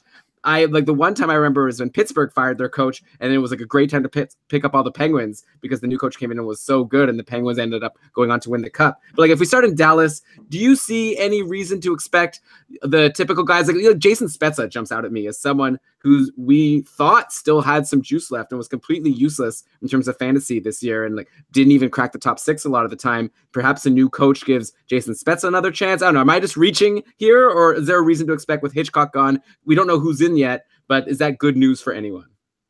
I think that is good news for Jason Spezza. He was inexplicably buried with Ken Hitchcock, even when the Stars needed so much help, were in dire straits. He still wasn't turning to a guy who should be a reliable top 6 scorer still at this point in his career. Not even getting opportunities, getting submarined with his line mates. So that could help Jason Spezza. That's a thought. My blanket answer to all these coaching changes is that coaches don't have a huge impact on their team. Like generally, an NHL coach doesn't offer a whole lot of extra wins or goals for the team they come in with. There's been a lot of discussion and debate over how much impact they could possibly have. The biggest impact I think a coach can really have is on who they decide are their favorites and their least favorite players. And that's something we'll only know as the season begins. It is coming out, though, with Bill Peters leaving Carolina. One of the reasons Carolina fans appear to be happy is that we talked about Derek Ryan a bunch this season. Derek Ryan was getting crazy good deployment, having been essentially an AHL journeyman up until this point in his career. Did okay with some really great deployment for a little while, not in such a sustained way, though. And Carolina fans are sort of suggesting that Derek Ryan was one of Bill Peters' guys, and he was getting play ahead of other younger players or other options who maybe should have been in those better deployment situations instead. So I don't know who Bill Peters' guy could be in Calgary now, like Troy Brouwer. I'm not sure. He'll pick someone out of the minors, but I think that really is the biggest impact. And you find out pretty quickly over the first few weeks which guy a coach is tending to like or dislike. But in terms of expecting a new coach to really increase a player's offense or like increase the team's goals output or affect it significantly, I wouldn't really count on that a whole lot. The one player a coach can have an impact on, of course, is the goalie. We saw that in Dallas somewhat with Ken Hitchcock this year, helping out Ben Bishop and Kari Lehtinen, getting their numbers back up to par, trying to implement some kind of defensive system. I believe that a defensive coach can move around the league and set up a good defensive system that will support their goalies better than they've been supported before. But I'd say that's the most fantasy relevant impact a coach can have. Well, no, but I think I agree with everything you said, except for your final conclusion, because who gets to play on the top line or whatever could give someone a huge fantasy impact. Like it was the Philly coach decision to put Sean Couturier on the top line and top power play, and all of a sudden Sean Couturier is one of the most valuable players in fantasy. So that's like, I understand what you're saying, where a coach isn't going to all of a sudden be able to maybe help the team win a ton of games when the talent level on the team hasn't changed. But I think definitely for an individual player, it can make a big difference. The question is just you have to figure out who it's going to be. And all we could do right now is maybe pinpoint players who might be in line to get a better role. Like, so we mentioned Spezza on Dallas. Maybe it's too late for him. I think one guy that I'm really interested in Carolina is Jeff Skinner, who reminds me a lot of, look at Evander Kane this year on Buffalo. Kane couldn't get onto a really good line, but especially he never got top power play time. So you never saw any power play points from Evander Kane, even though he was valuable in other aspects of fantasy hockey, and I expected his team. And now in San Jose, Kane is on the top power play. His fantasy value like is huge. Like for next year, if Evander Kane stays on San Jose, I like him a lot more than I would have in Buffalo, just because he's going to get you those power play points. And maybe Jeff Skinner is the same thing. Like he never gets on the top power play in Carolina. I wonder if this really clearly good goal scorer that shoots a lot, I wonder if he gets the opportunity to play with, I don't know, like Sebastian Aho and get like prime power play time. And I wonder if that can make a difference. We won't know until we see what happens, but he's a guy who I would assume is going to have his value decreased going to this year because he had a down year after scoring almost 40 goals the year before. But maybe a new coach will help him get in a better situation, because I think that was a big reason why he wasn't able to repeat his season. He just like was on the third line with Derek Ryan for a lot of the time, the guy we've been name dropping all throughout the episode. Yeah, no, it's a good point. And that sort of goes back to the favorites and like who a coach favors, who a coach doesn't favor. And like, you know, a lot of people, when there's a coaching change, will get questions about what this means for certain players. All it means is that, Elon, you essentially said it. We look at a roster through fresh eyes and see who might be a good player just in need of an opportunity and who might have been artificially getting more than they deserved because they were their previous coach's friend.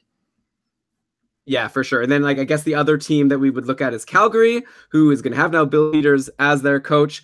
It seems to me like they've been rolling, like just looking at their lines, like I'd be surprised if Backlund, Tkachuk, and Frolik get broken apart just because they've been such a good line. But I know like the big change this year was the top power play, where Tkachuk got on the top power play and so did Dougie Hamilton, and that was really great for them. Hopefully they don't revert back to TJ Brody on the top power play. That would seem like a big step in the wrong direction. Then of course there was like Michael Furland, who was on the top line, top power play for a lot of the year, and he had stretches where he really was providing a lot of fantasy value, especially in hits leagues. I guess now, like, who knows who's going to be the new guy to play with Monahan and Gaudreau, assuming Monahan and Gaudreau stay together. Is it maybe like Sam Bennett? I'm just trying to think of a name that I want to throw out there that maybe an increased role could happen with a new coach and something could happen. I'm going to throw out Sam Bennett as the potential Calgary guy who maybe he gets on the top line and has an increase in his value. He could be this year's Sam Reinhart. Ben is, I forgot, he's wearing a Calgary jersey. So, Ben, what's your take on Calgary? Who's your sleeper next year for the Flames? Aside from Gaudreau, Monahan, and Matthew Tkachuk, who do you see as the next best forward on Calgary? Well, I think like of the three you just mentioned, I think it's worth re-highlighting that Matthew Tkachuk should have like a full season on the top power play. And like, I think that, yeah, we could be looking at like 60, 65 as a new baseline for him. But the guy on Calgary I'm really excited about is Dougie Hamilton getting a shot at the top power play for the full season. He was obviously so good since January 1st. I think for a while there, he was leading the league in goals for a defenseman. I can't quite remember. I haven't checked the end of the season results. One other team that I think is worth mentioning when we talk about a new coach, though, is the Rangers. There was an interview that came out with Pavel Buchnevich that was done in Russian. So it's been translated. But basically, he said that he played with the fear of making a mistake and having Vigneault bench him. And he said that he felt like he would play like 4, 5, 6 games in a row really well. And then he would make one mistake with the puck and Vigneault would put him on the fourth line starting the next game. So I think that like a guy that is really interesting with the coaching changes is Pavel Buchnevich. Yeah, that's a really good call. Yeah, I forgot to mention the Rangers. And yeah, Brian said all season long how like Buchnevich seems to be in the doghouse. All of a sudden, if he's not getting benched, he's on the fourth line or not playing with anyone that good. So yeah, that could be huge. And like, the Rangers sold some players, but they still seem to have a decent core of, like, I don't know in terms of like to be a team that's gonna be able to win a lot of games, but in terms of fantasy value, like Mika Zibanejad really shown at the end of the season, especially like for the last half. And like Chris Kreider was injured for most of it, but he came back and did well at the end. Zuccarello's still there. Buchnevich, maybe with the new coach, like you're saying, has a chance. And then you have all these guys who just seem to get points. You don't even know how, the Kevin Hayes and like now Nemesnikov is there. So there could Jesper Fast out of nowhere was getting points near the end. I guess he was playing on the line with Zibanejad and Kreider. So right. Yeah, it's interesting. And you guys, I mean, you've mentioned it a few times, but I feel like Kevin Shattenkirk is going to get underrated because he was injured all season. And as a power play driver, like he's somebody that we should all be looking at as a possible bargain value, like further down in the draft this year. Yeah, I definitely agree. I definitely think Shattenkirk is going to be, because you're not going to have to pay a lot for him, so that's the best. No, exactly. No one can get mad at us at the end of the year if we call that Shattenkirk's going to be better, and then if he isn't, so sorry, we cost you your like 8th round pick or something. But yeah, like great chance. And Brian, you had to step away for a second. Ben was mentioning the Rangers also is going to have a coaching change, and he was saying how Buchnevich was, always in the doghouse. So great opportunity for him to maybe finally stick on a top power play role. Oh, sorry, Peter, and do something really good. I don't know why I'm saying that. I don't know either. Just messing around. Okay. Next, number 3 of the topics is Vladimir Tarasenko had surgery. I should have brought this up in advance. He's going to be injured potentially like at the start of training camp. I guess we don't know. It's hard to tell with these long-term things. He underwent reconstructive surgery on his left shoulder back at the beginning of April, and he's going to miss like 4 to 6 months, and he'll be reevaluated at training camp in September.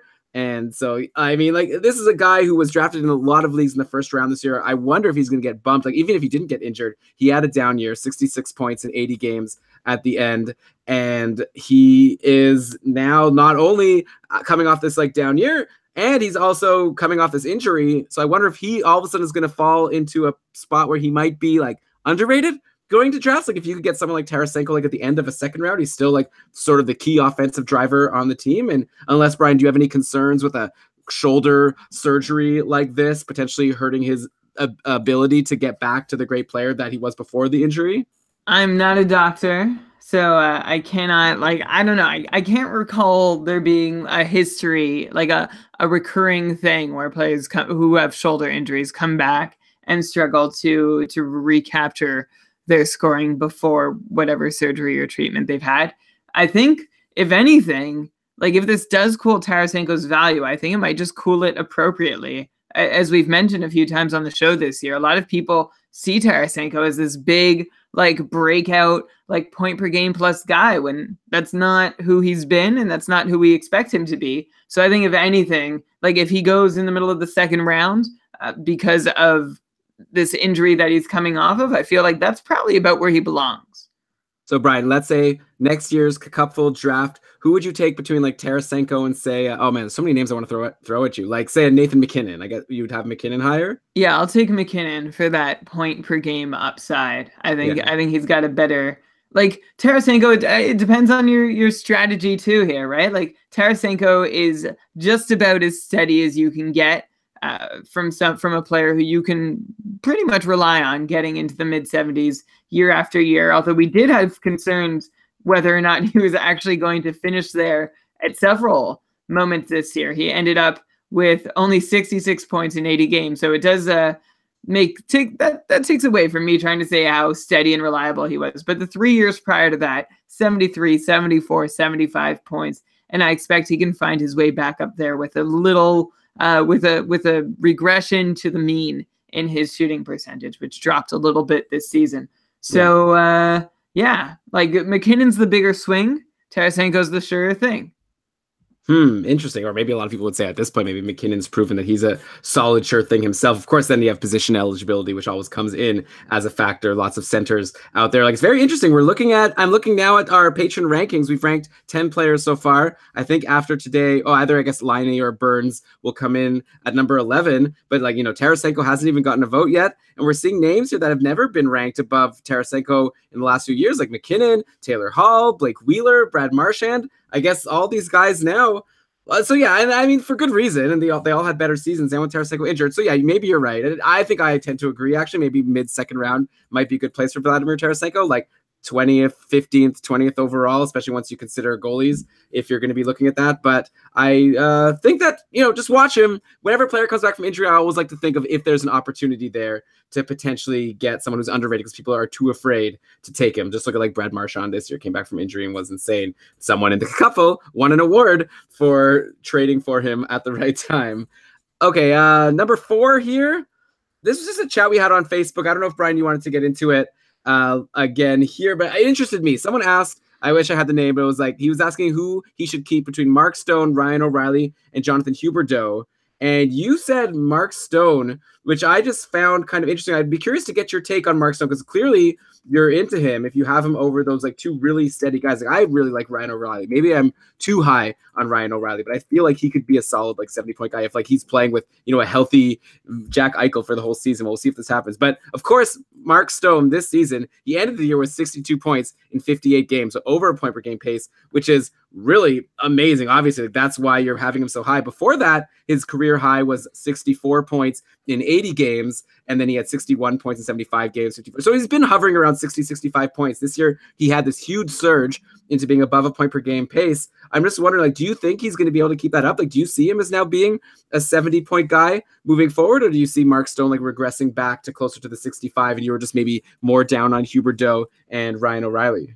Yeah, I backed off my answer to say that Mark Stone was probably the least attractive of the three, but like right off the top, for who had the best year this year, it was Mark Stone, and I feel like not enough people know that, and I was probably overcorrecting by picking him of the three, like just to sort of make a point. And Mark Stone was not just a guy who got 62 points in 58 games, but for anyone who watched him play this year, he was dominant. Like when he was on the ice, he was in control, in charge. He looked like a star. And of course, we're waiting to see what his offseason looks like, as he is, I'm going to have to check this again, but if memory serves me, he's a restricted free agent. And Matt Kane, who you can find on Twitter, Kane is spelled C-A-N-E, has this contract prediction tool.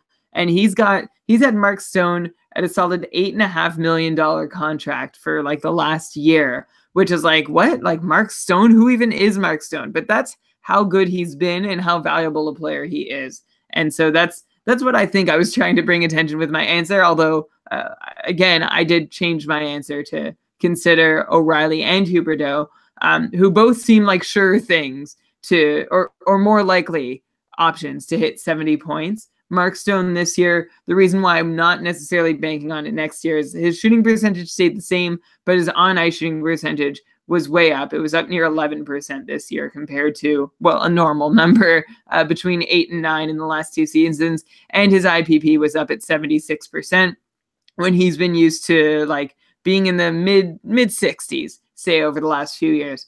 So like on one hand, that could be a showing of a really good player becoming a star. This was his age 25 season. So about now is a reasonable time for a breakout to happen and for him to blossom into a better player than he has been for most of his career, which, by the way, is still like a 60, 65 point player. Like he's no, I was going to say he's no spring chicken. That's not the right thing. He's not chopped liver here. Yeah. He's a really valuable fantasy player, often undervalued in leagues.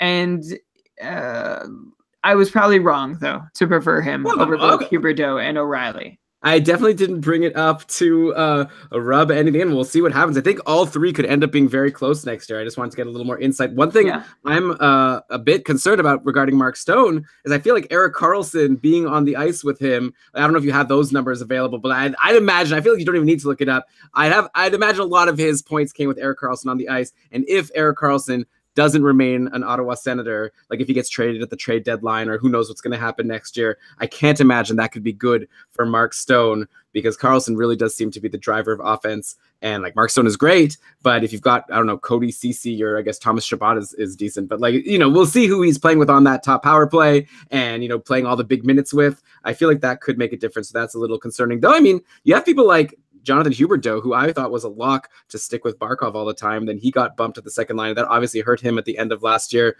That he's like a bit of a risky guy just because you don't know where he's going to land in the lineup. So it's tricky. I would take Ryan O'Reilly, but okay, Ben's got a thought. Or I'm just not really sure why you're backing off the Mark Stone train here, because like O'Reilly, Dustin just pointed out, has like a 64-point max on a season, and Huberdeau had 70, or I can't remember if he hit 70 or just hit 69, but he basically, like, after getting dropped off that first line, he definitely took a fall. So I just feel like Mark Stone is the obvious answer, especially if you want to take a big swing. Yeah, you're right. You're right. I never backed off of Mark Stone. I stood behind that 100% the whole way through. You're right, though. Like Ryan O'Reilly is not like he's just someone who is going to be in a really good situation, whereas you don't know that Mark Stone is going to be.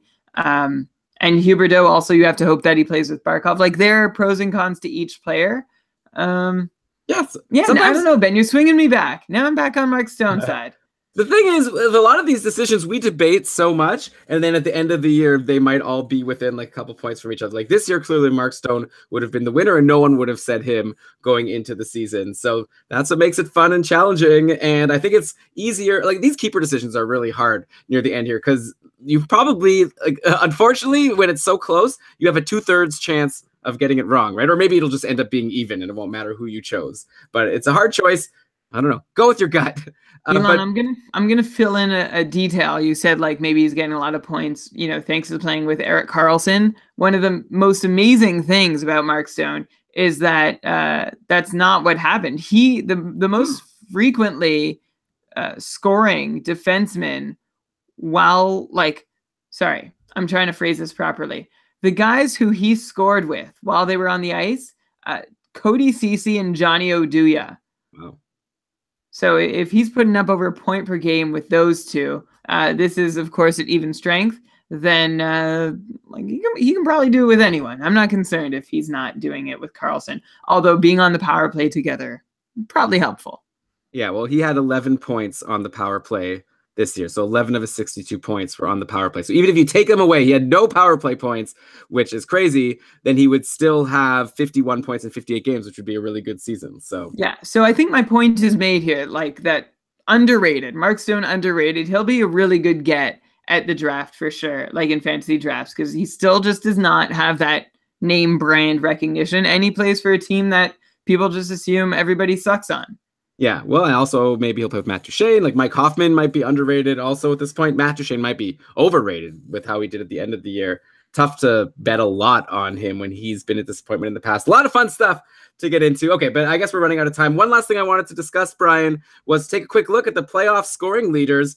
No huge surprises here. Crosby's at the top right now, 13 points. It's really hard because different people have played different number of games, and it's such a small sample size. You have like Colton Sissons and Austin Watson there for Nashville with 7 points each. They're in like the 12th and 13th. I guess the one player I wanted to ask about, if there's one guy, is the guy tied with Crosby at the top, Jake Gensel.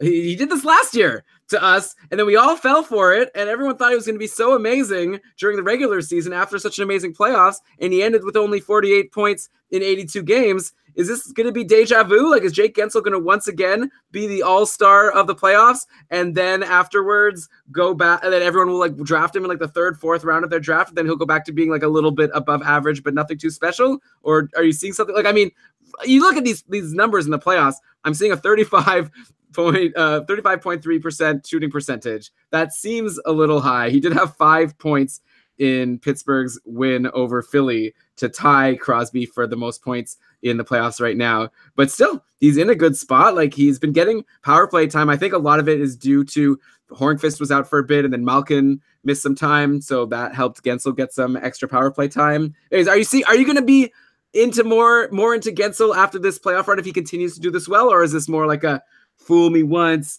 shame on you, fool me twice, not gonna be fooled again type of thing? So first up, we shouldn't discount Jake Gensel's rookie season when you said like he came out of nowhere to be amazing in the playoffs. He had 33 points in 40 games as a 22-year-old rookie in 2016-17, and beyond that, he had 22 points in his last 20 games. So he was a plus point per game player over the stretch, and that carried into the playoffs. This situation is a little different because, yeah, he was pretty terrible for most of this season.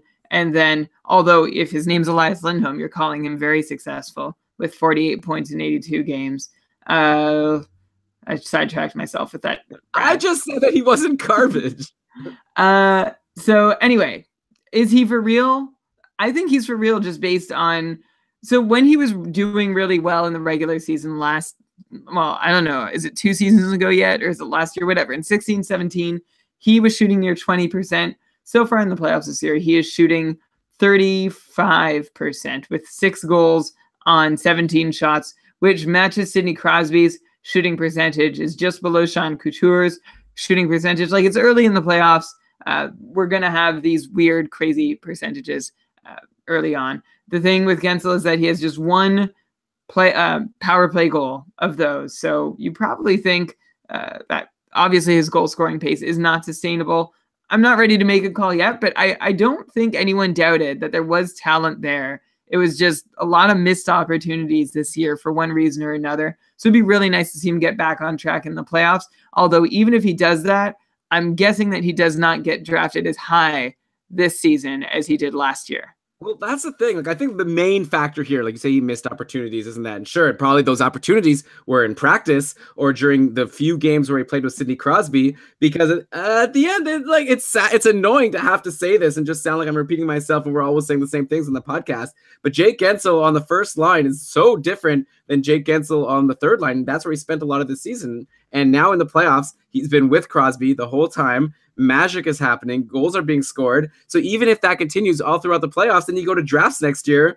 You know, last year, the reason why he was drafted so high is everyone assumed he was going to be playing with Connor Sherry and Crosby on the top line. And then it just fell apart. It didn't happen or it didn't last. And who knows? Like, I think with Pittsburgh, we've seen they shake things around so much. So Jake Gensel becomes one of these guys who, if you draft him, you have to be willing. I guess, if anything, the one lesson is if you do draft him and if he sucks at the beginning, he's one of those players you just kind of need to hold on to, because lines are going to shake up. And what we have seen from, you said, like the sample size at the end of this year and last year and now these playoffs and last playoffs, like when he plays with Crosby, good things happen. Crosby is not getting any worse. And Jake Gensel's along for the ride and doing really well. And he's a good player, but who knows if he actually gets to stay there next year or if they just shake things around all the way through. Yep.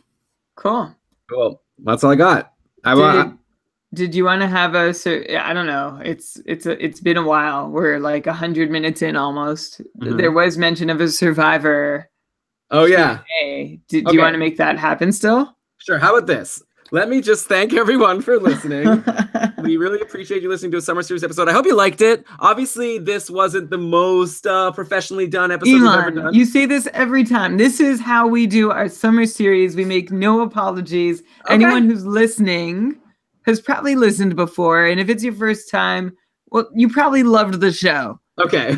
All I'm saying is, as we go through the Summer Series, we're going to get a little bit more into, like, especially once the playoffs are over. That's where we'll start getting into researching and really look into the numbers and try to project for next year. Right now, it's still too early, but anyways, I hope you like the show. Tweet at us at Keeping Karlsson. Let us know what you think. Give us a 5-star review on iTunes if you would be so kind. I don't think many people are doing that right now, so we will definitely notice and appreciate your 5-star review on iTunes right now. I already mentioned you can become a patron. $1 gives you every perk that we give. Sometimes we just come up with a perk off the top of our head. We might throw it at you, like posting show notes or something. Anyways, check it out, keepingkarlsson.com/patron. Get in on it, and you'll have a good time in the Facebook group, I'm pretty sure. With that, before we cue the outro music, if you want to leave now, now's your chance. Ben and I and maybe Brian. Brian, you're up to date on Survivor, right? Yeah.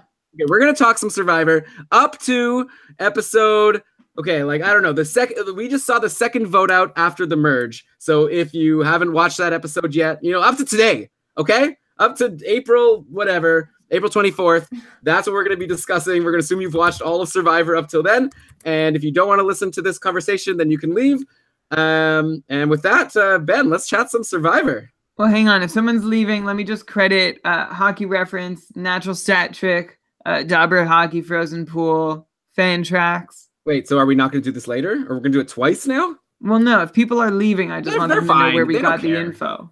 I feel like we say the credits just to be nice, just to cite our sources, but no one actually listens to that and cares, right? If they really want to know the sources, they'll check. It's on our website, keepingkarlsson.com. We have links to all of our sources. That we haven't updated in 3 years, because who maintains a website anymore?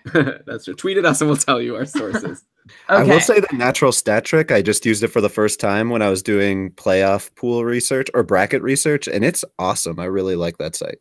So good. It's really evolved into it's like at the start of the year when Hockey Analysis went dark because the guy who ran it got hired by the Flames.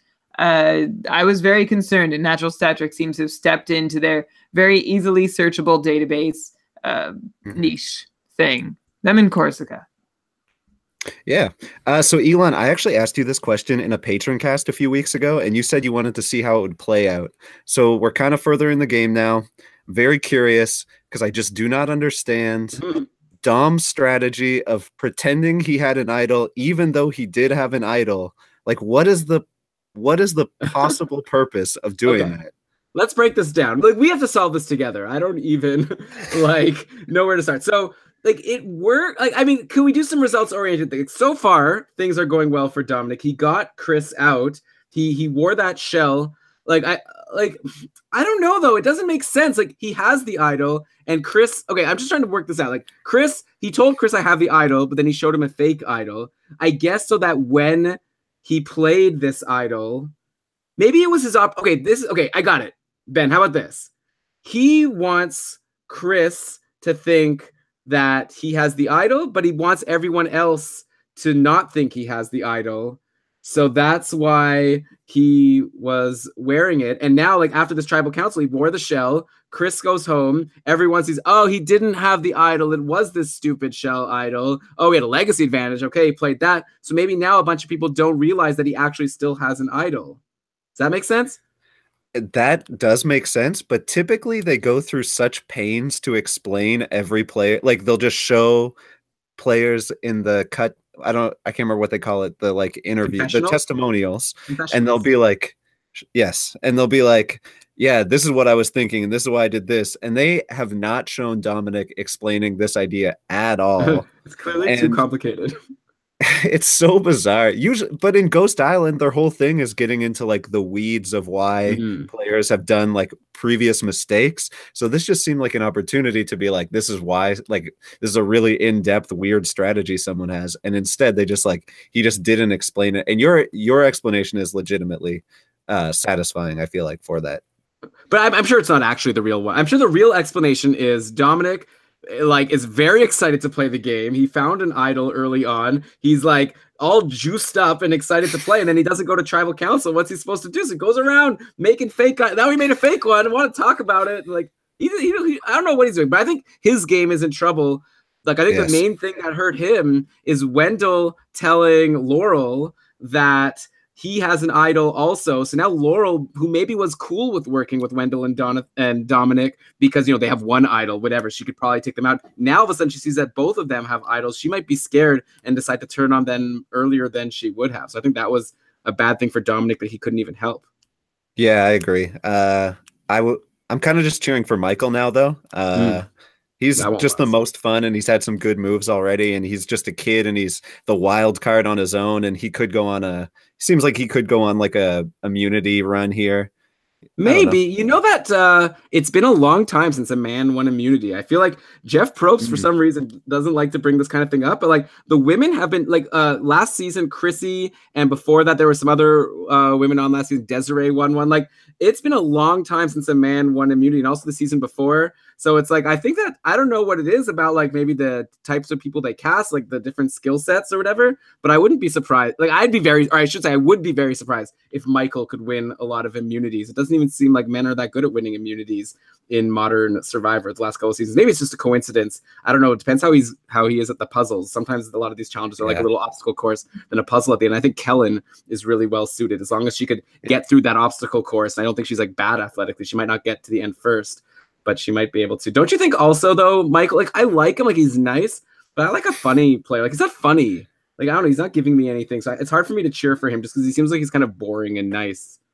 I think part of the, like, men not winning thing is that, like, strong men get targeted super early as, like, they get noticed as idol threats. And then you're right, though, like, normally, like, by the merge, everyone's like, oh, look out for like this jacked guy with a six-pack, and then they always lose because it's like a balance thing or something. And then it's usually like a very strong woman who ends up like winning 5 straight or whatever.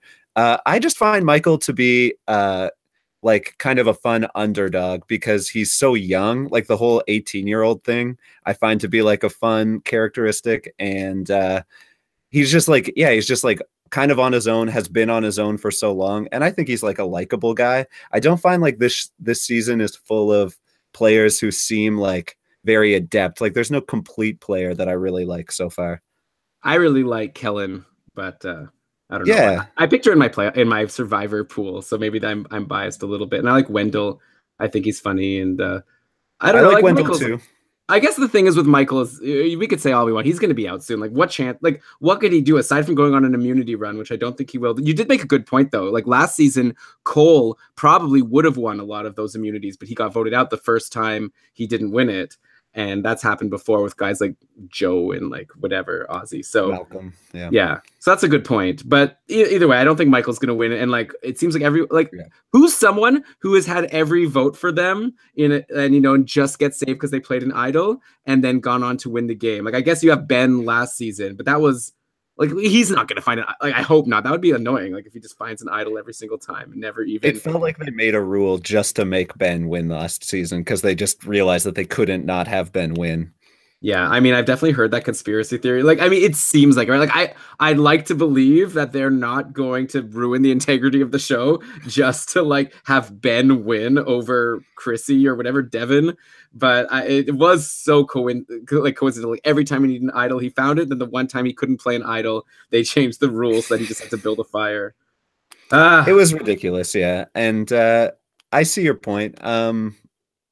I wanted to like Dominic. He's like usually the type of player I like who like the person who did that game the best was Tony, and he was the most entertaining and ridiculous player that I can remember in the last couple of years. But like no one is actually that good at like walking the line between being like adept at everything and then like ridiculously like funny overconfident in the social game, like because Dominic plays a little too hard socially to not get noticed, and that's what's really gonna like knock him and Wendell off is they're just like too obvious of a target.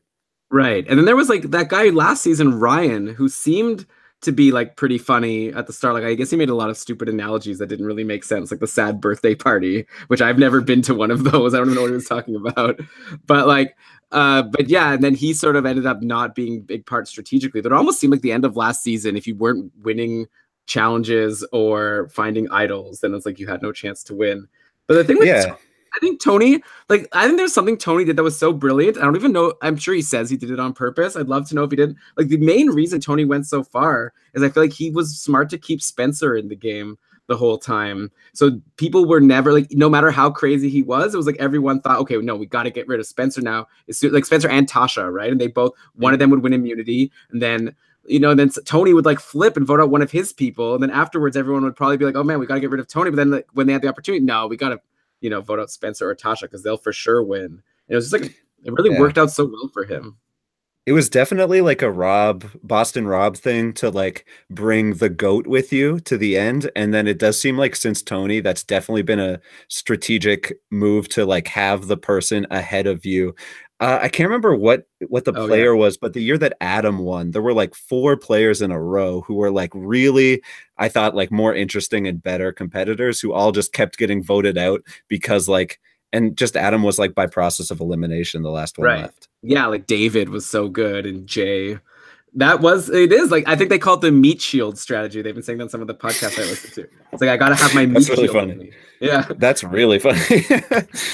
But it's true. Like, if you have just the GOATs, if you have just the crappy players left, then that means that you're going to be the one with the target. So you need to sort of be the next best. That's why I think someone like Laurel or Kellen is in a good spot right now.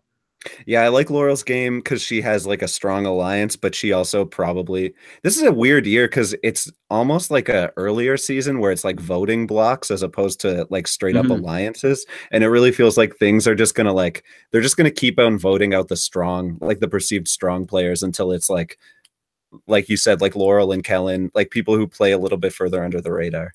Yeah, that's like, what I'm hoping for. Anyways, I hope like so far it's actually like, in the edit, they're trying to make it seem like it's all these voting blocks and stuff. But when we actually see the votes, they just vote people out of that original Malolo tribe every single time. True. Yeah.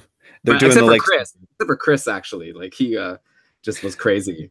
Shouts out Chris for being like the lunatic in the early, like for saying like how off, like not off the cuff were all of those rap bars that he would try and throw off, and he just sounded so lame the whole time. I'm pretty sure they were totally like things he's written and said on every 100%. Date. Every person he with drops the same rap on them. And he does the look like Can you believe I just said that? And then I think on the Rob podcast, someone was mentioning how he always just drops random sports players, like athletes' names in the raps and doesn't even make sense. Like, just, I'm doing this, Sammy Sosa, like, blah, blah, blah, blah. He's just the most embarrassing guy. And I was really hoping that he wasn't gonna not using your idol when you have like only 2 times to use it as well. It's just like, it was the dumbest move of the year. Well, not only did he only have 2 times to use it, he also had a guy go and yell that he was voting for him for everyone to hear. Like, he knew that he was getting votes. He was just so, that's the thing with him. He's so confident in himself. He can't even imagine that the plan he lays out isn't going to work. So he didn't care. And then even Dominic played his advantage. So even if Dominic got more votes than him, he would have known. But I guess he was just so confident that everyone was going to vote out Wendell that he didn't even have to worry about it. He didn't even have a vote himself. It's crazy. He made it about himself. Like, he said, look, they're going to vote for me. You guys have to vote for them. Like, he knew that it was going to be between he and Wendell. So yeah, it's just like the most amount of hubris possible, which I really enjoy watching when people like who are so confident get voted out, which is a fun thing about Ghost Island this year. Yeah, it's definitely happened a lot. Well, Bradley also before was so fun. But okay, this is kind of wild. I wonder how long we've been talking about. So I guess it's only been like 10 minutes. I can't imagine too many people are sticking around. All right, well, I guess we should have some sort of hashtag.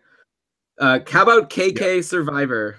If you made it this far, tweet with a hashtag KK Survivor. We'll see if you made it this far. I promise we won't do this again. Brian's already gone. He's probably like asleep by now. I'm still here. You could also just not include this part of the episode. Should I not? But what if someone wants to hear about it? I don't know. Make it a patron bonus. Do a Keeping Karlsson Survivor podcast for the patrons. Right. We could do that. I don't know. No one would want it. If you want it, let us know. All right. Let's end the show. We'll keep this in. Who cares? Summer episode. We warned people. We told them they could leave. Brian, anything else you want to say before we go? No. What did you think of our Survivor chat? Do you think that was good content, or do you think it was like Snore City? I enjoyed it. All right, good. I enjoy you. Okay, I don't know myself. Okay. Why did Brian not give takes? Brian's tired. Elon knows. Yeah, that's a big part. Also, like, I feel like you guys are both very good at talking about I watch with my wife, and she like we watch it, and then like she wants to talk about it, and like I just like she's like, well, I can't wait to like go to work tomorrow to talk to this person who like actually wants to talk about Survivor with her. I'm not a good Survivor chatter. I'm a good Survivor watcher. But I'm not a good Survivor chatter. What makes you a good watcher? You make like good comments during the show? Yeah. I mean, like, I watch reliably every week. Doesn't that count for something? I guess. Well, I don't know how much that helps Josie, but I guess you can be proud of yourself. Okay, at least give us who do you like this year? Who's your favorite? I'll go back to what Ben was saying about Michael. Like, I definitely want to cheer for him. He is like, he's like so scary as like such like a capable, like good looking young man. Like, he just is like, could like wipe the floor with me in probably like 99% of life situations. It's very intimidating. We should invite him into the cupful and see how he he's just like so earnest about it all though. So that's why, and like he's in such a bad spot, so it's easy to cheer for him in that spot. Like, I want to see him like in his story, of course, like also like, you know, moving to California to do real estate or whatever, like as an 18-year-old, like that's a pretty impressive thing to do. So I feel like he could have like some really good tricks up his sleeve, or just like be really skilled. And I want him to be able to stick around and use those skills. Well, hopefully people listening to this tomorrow will already realize, like, you know, won't already have just seen him voted out, as I think he's the #1 bet on the board. If he doesn't win, seems possible. Yeah. Hashtag bring Brian's wife on the podcast to talk Survivor 2018. Should this be a summer series thing every for the next at least one more before the Survivor season's over? Maybe we could have another Survivor chat. We got to figure out what we're going to do for the next episode. Okay, this is still like the live main show that's going out to all of our listeners, which is kind of crazy. This is like definitely Patron Cast-esque, just like blabbing for a while with no plans to edit. But okay, I'm going to say bye. I had fun. Nice chatting with you, Brian. Nice chatting with you, Ben. Jade, thanks again for coming on the show. I doubt she listened this far once we got into the Survivor chat. And yeah, we'll be back at you guys with another episode in a couple of weeks. And Brian, what should they do until then? Are you busy typing? Now that's Ben. But until then, keep on keeping Karlsson. Bye. Bye. Bye.